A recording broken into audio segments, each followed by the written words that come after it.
Okay, this is something unusual I found. I've heard of the Channel Master version of this machine, but I have never seen a Westinghouse version.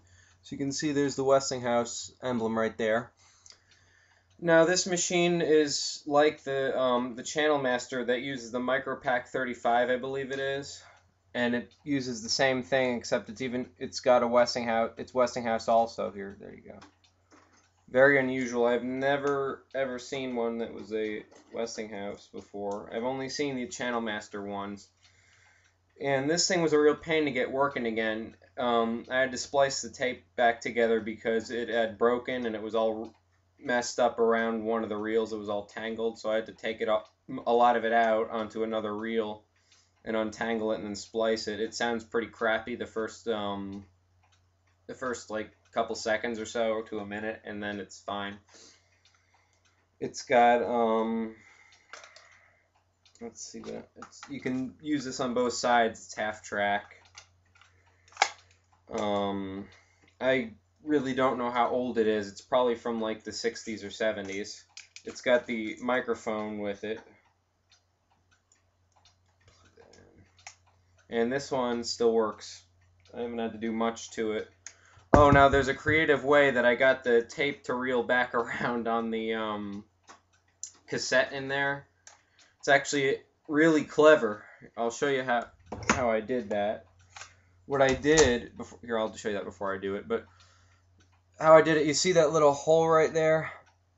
That's where the shaft of the electric motor goes. It's right there, that what I'm pointing to.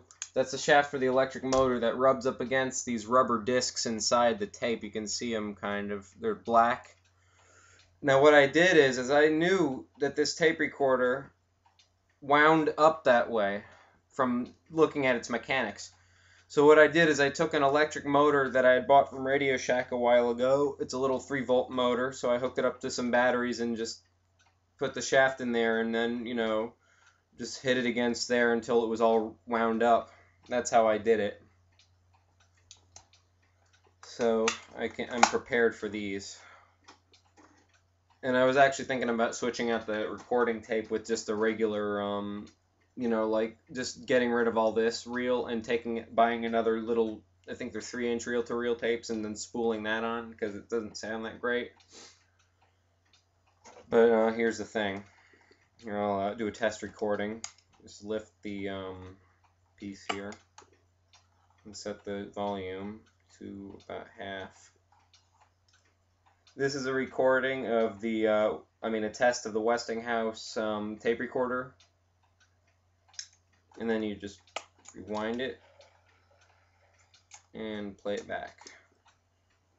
It's gonna work. This is a recording of the test of the Westinghouse tape recorder.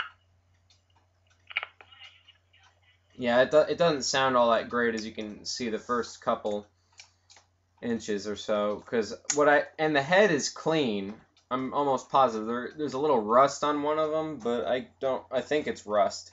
It's brown, but I can't get it off in the normal method of cleaning it. So if anybody's got any tips on cleaning them better, I'd like to know what that is, because I don't know how to do it otherwise than using alcohol. But if anybody has any information on this machine other than what I know about it, please tell me.